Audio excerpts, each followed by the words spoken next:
Good afternoon. This is Joe Mullings from 160 Studios in Delray Beach. And today I've got a fantastic guest with me, joining me from Raleigh-Durham, North Carolina, Anthony Fernando. Anthony is the president CEO of Asensus Surgical.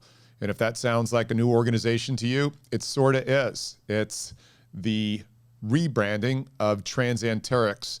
And having been up there just a few weeks ago, I'm excited to share this with you because there's a lot of substance behind this. So first of all, Anthony, thank you for joining us today. Thank you, Joe. Really glad to be here and appreciate you having me on. Yeah, exciting times for the organization. Yesterday, you had a wonderful press conference discussing Asensus and the direction of the organization over the next near future. So can you bring us in on that a little bit for those who weren't able to attend?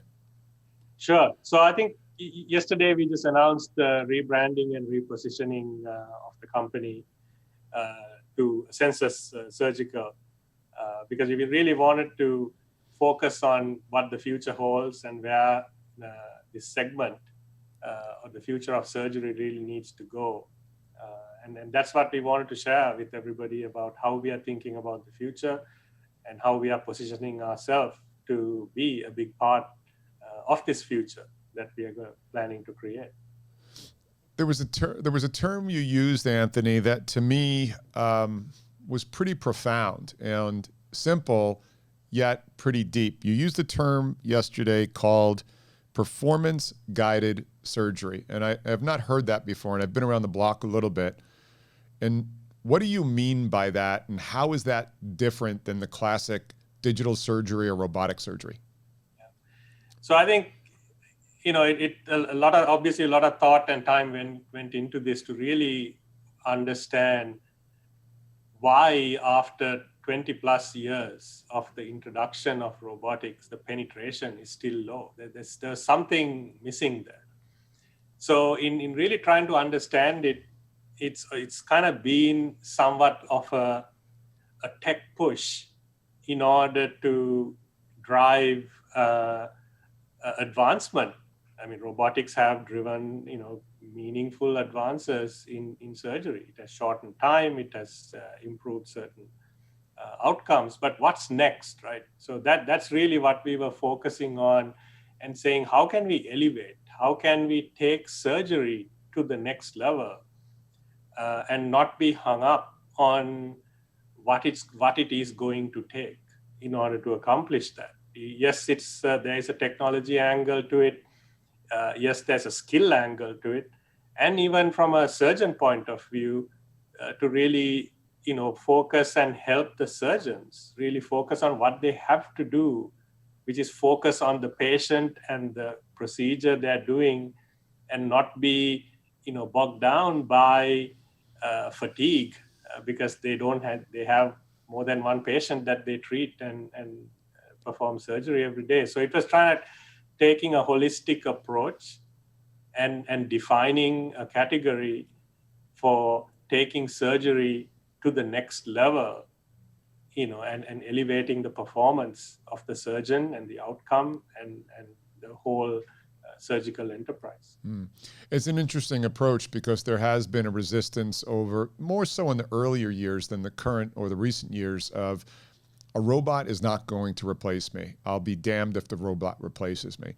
And so I think the robotic platform developers are realizing that it's enhancement and advisement and augmenting the skills and protocols of a surgeon rather than replace. And I've seen that language change over the last few years.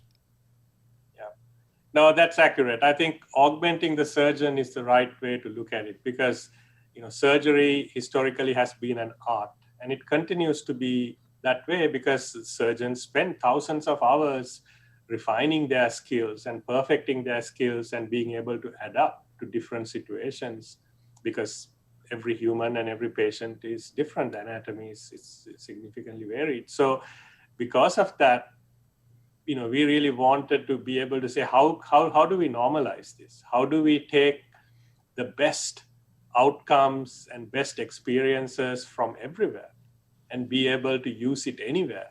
And in this digital era, I think that's what we are able to do, to mimic and create a digital twin in order to be the surgeon's, a digital assistant to the surgeon, where the surgeon's still at the driving seat, but there are, insights being provided to the surgeon, and the surgeon makes the final call. Yeah. Yeah, and always leaving it in the hands of the surgeon, which is the proper place for that decision to be made. What we can do is add in more information and more advisement real time during the procedure. So Anthony, your journey within the organization, you've been there for a few years, even before being at the helm now. And there was a major shift just a few years ago from a heavy commercial focus as a publicly traded company to a pivot. Can you share, to the best of your ability, because you are a publicly traded company, of course, where you started with the organization, what occurred, and then where we're heading?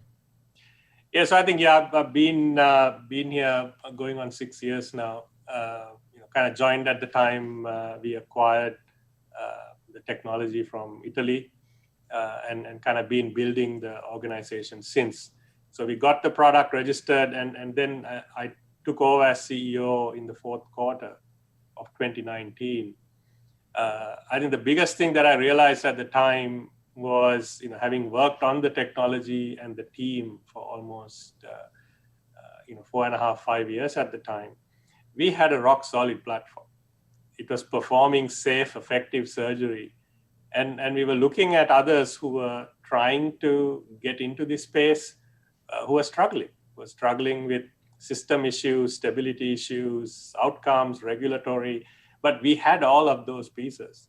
So as a result, that's kind of what we really focused on, saying, how do we, refocus and reposition the company to go back to basics, which is focusing on market development, and help the surgeon community, hospitals, administrators understand how technology can help them, and be able to provide that evidence, educate them, communicate with them, publish data, and show proof so that they feel confident about adopting technology that's actually going to advance their agendas in a very meaningful way. So that's kind of what we've been focusing on for the past little over a year, and it has paid very good dividend.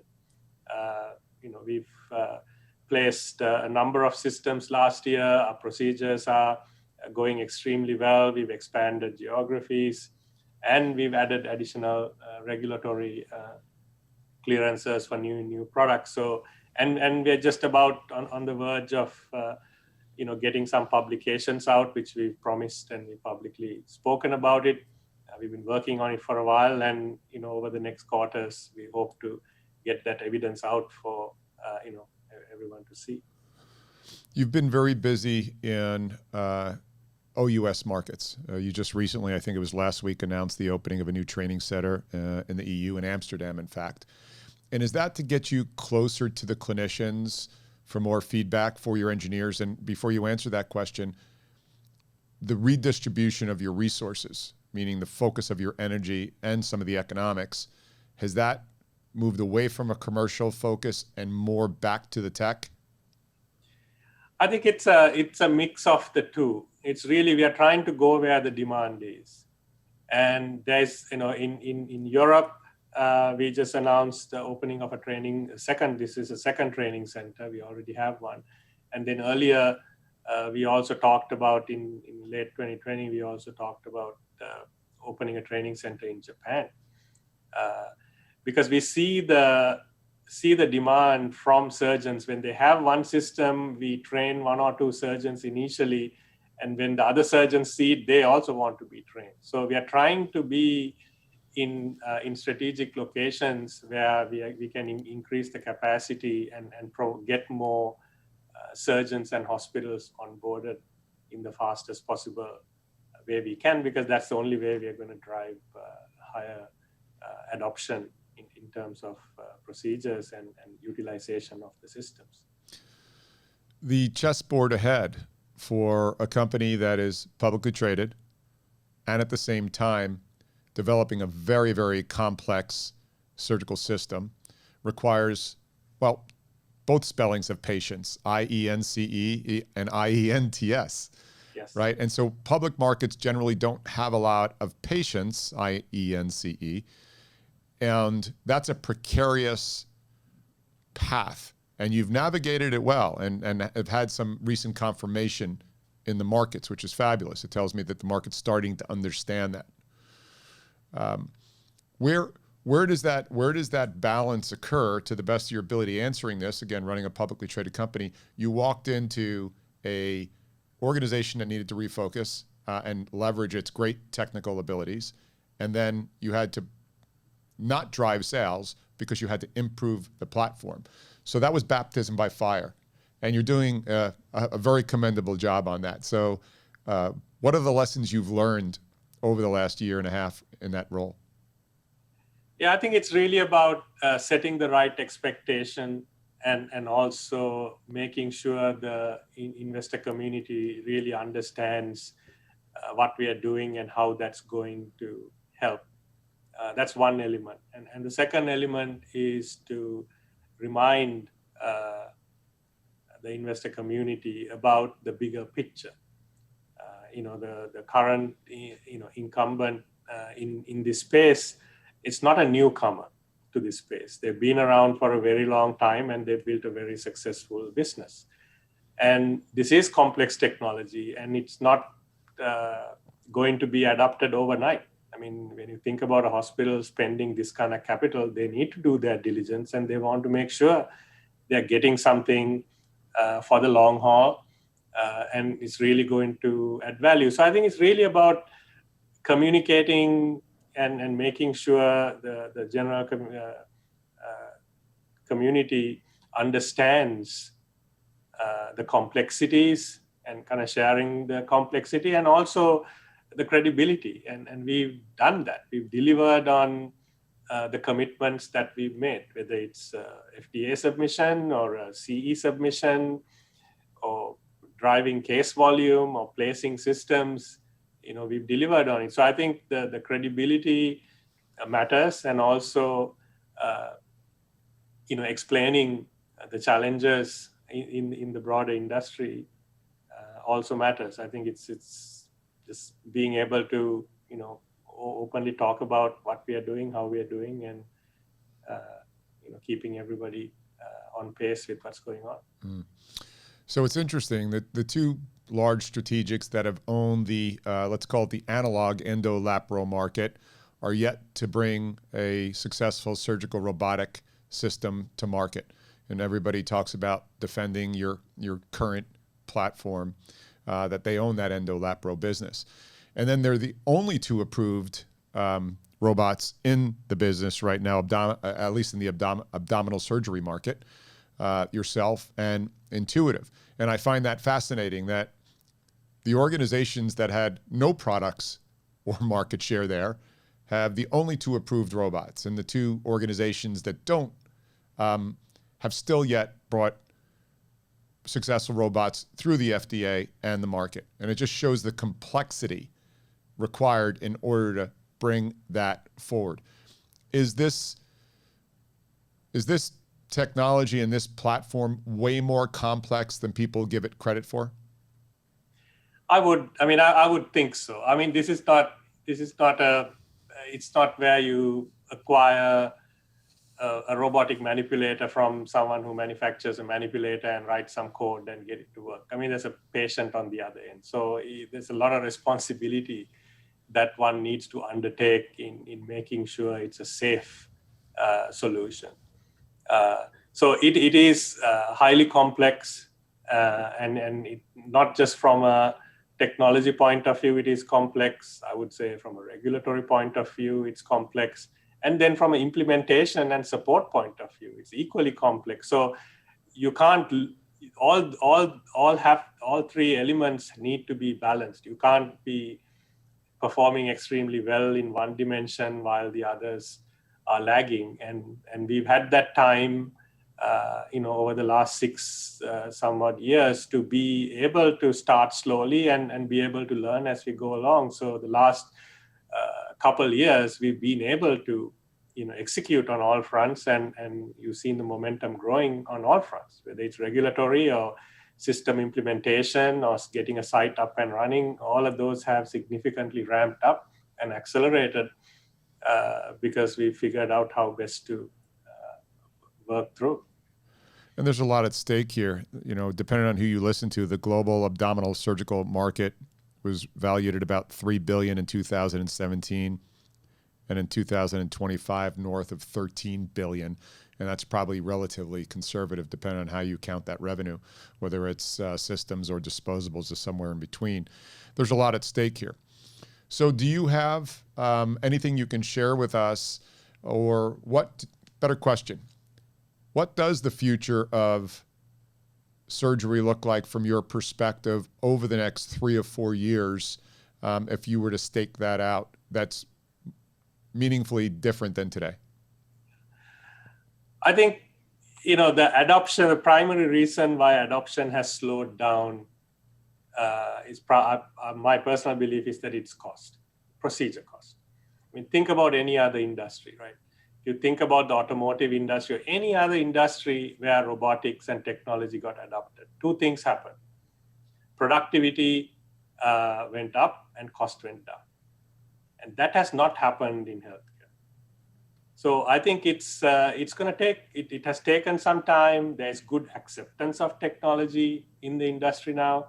And now we need to optimize, right? How do we optimize for cost? How do we optimize for implementation? And that's kind of what we are on the verge of doing. I mean, if you think about historically, if you talk about robotics technology being adopted, the general consensus was that laparoscopy technology cannot be introduced to laparoscopy in a cost-effective way.